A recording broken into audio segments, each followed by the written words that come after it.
Hey everybody, Eugene Mulero here with Transport Topics. I'm here with my friend Stephanie Beasley, a transportation reporter at Bloomberg BNA, and we're going to be talking about the highway bill, the legislation that the House passed last week by an overwhelming margin.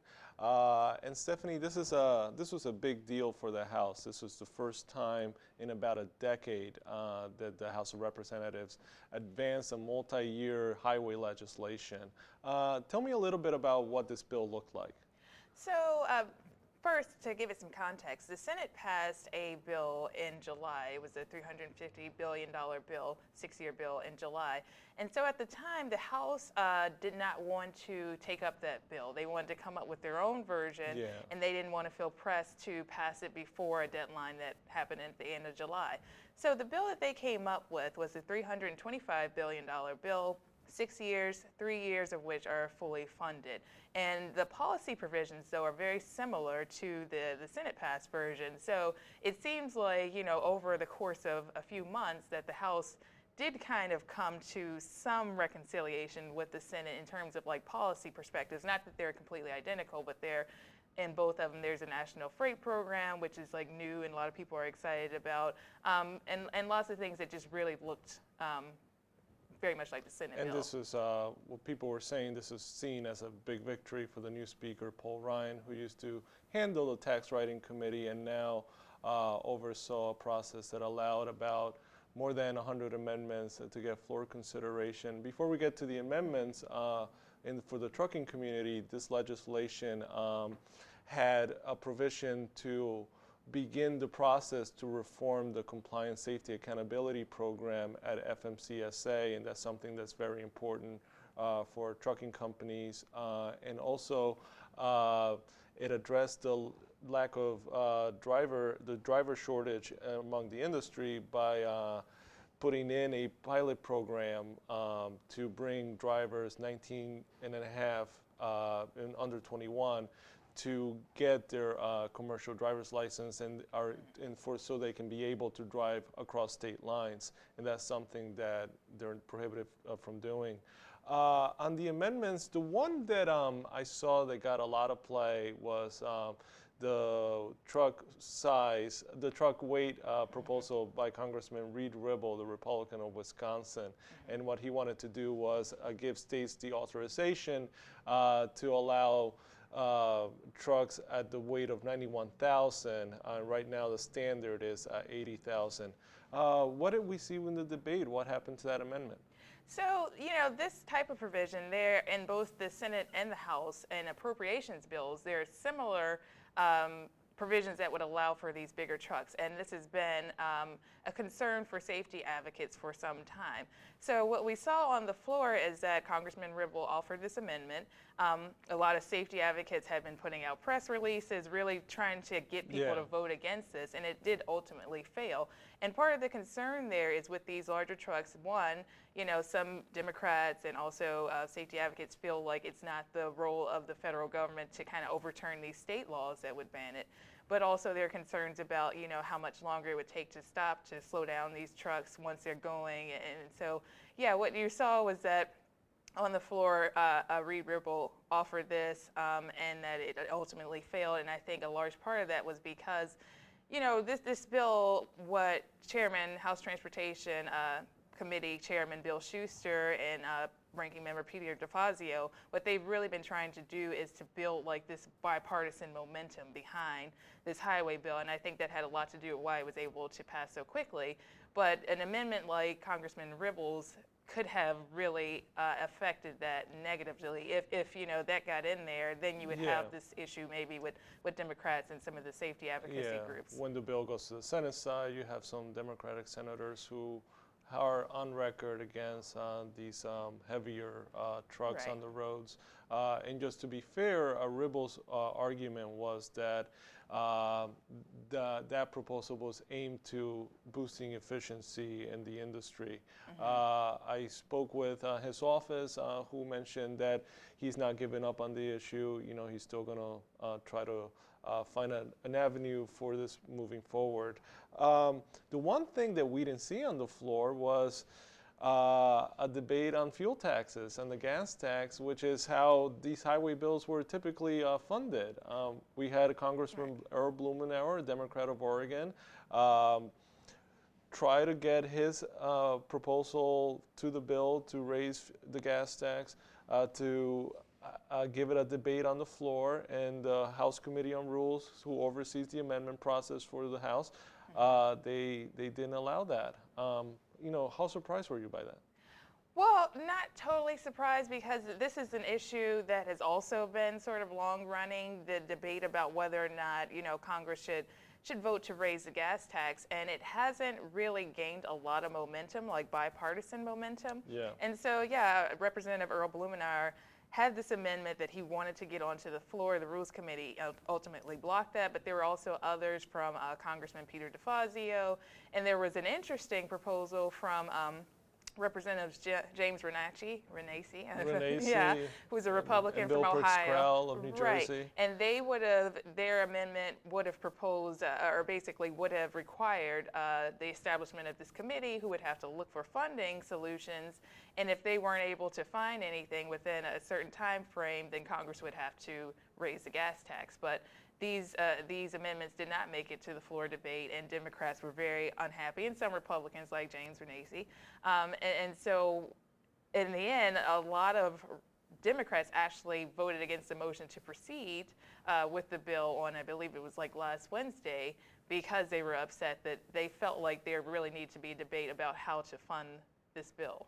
And in conversations with Congressman Blumenauer, he's obviously not giving up this issue, and he's looking to make a fuel tax proposal a part of if Congress takes up a greater tax reform package, that he wants to get that in there. And to me, it's kind of telling that Congress didn't debate this, because basically a lot of the big transportation groups support raising fuel taxes. You have AAA, the Chamber of Commerce, the unions, construction firms, the trucking industry. Basically AASHTO is behind this. Do you think that we saw the last of this, or do you expect this to the fuel tax to keep coming up in the future months? I think it will keep coming up. I don't know if it really has much of a shot anymore for this particular highway bill, as of course, the two chambers are going to go to conference and sort of work out the details. But I think the fact that it was not brought to the House floor, and the fact that it's not part of the Senate passed bill, is an indication that it's probably not going to make it into any final legislation. One thing I will note, though, there was also a proposal from Congressman Ron DeSantis, Republican from Florida, to sort of transfer authority for federal highway and transit programs to states and allow them to raise their own fuel taxes if they so chose, and this is like called devolution. So part of the complaint, I think, about Earl Blumenauer and some of the other proposals not making it to the House floor was that, why is it that our proposals aren't making it here, but this other proposal to support devolution is going to be debated on the floor? And ultimately, that proposal failed. So yeah, and the devolution argument is one that prompted the bill sponsor and the chairman of the Transportation Committee, Bill Schuster, to remind his fellow Republican colleagues that it was as Schuster often says, that it's in the Constitution, the role that the government should play, the federal role that government has for transportation. And so now, Stephanie, we're staring at a November 20th deadline. That's when a funding authority for the Highway Trust Fund is set to expire.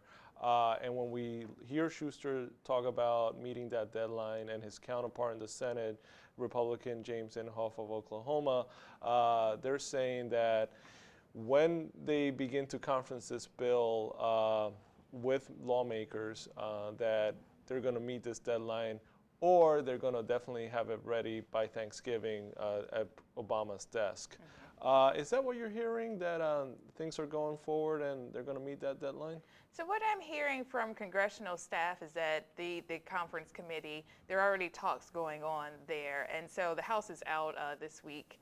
They will return next week. But while they're out, the staff are, they're having meetings. And it sounds like it's a possibility that the bulk of the deal could be worked out by the end of this week. And then maybe when, both chambers are in next week, they'll have a couple of official meetings and then possibly have this deal together by the 20th. And that would be, to say the least, very significant, because then that would be the first multi-year bill. But there's some issues with the funding.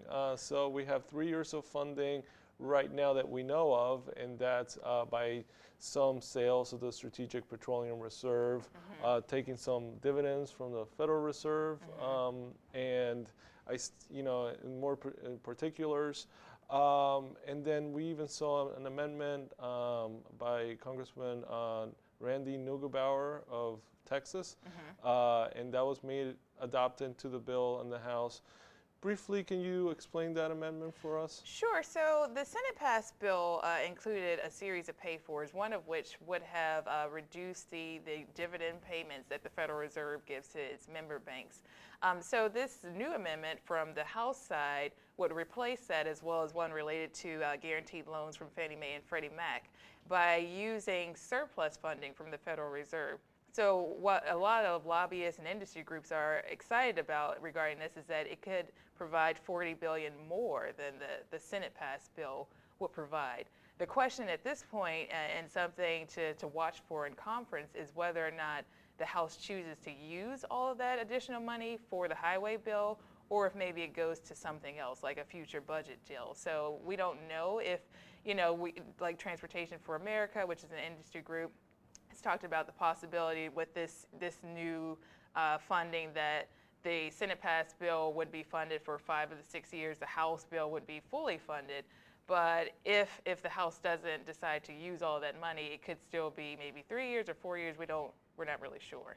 And why use fuel taxes to pay for this, rely solely to back this bill, when you can do all these nice little, what critics call funding gimmicks? Right. And then it's also worth mentioning that if this legislation is signed into law, it would also reauthorize the Ex-Im Bank.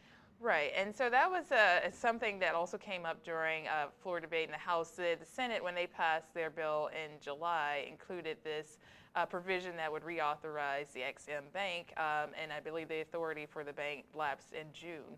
And so when the bill made it over to the House side, there were some efforts by conservative Republicans to make changes to this reauthorization, Ex-Im reauthorization language, and Democrats basically threatened to vote in block against any of these amendments. Minority Whip Steny Hoyer from Maryland basically said, we need to vote against anything that would make changes to this. And so changes were not made. Those amendments failed. And now, so if this highway bill is signed into law, it would also reauthorize the Ex-Im Bank.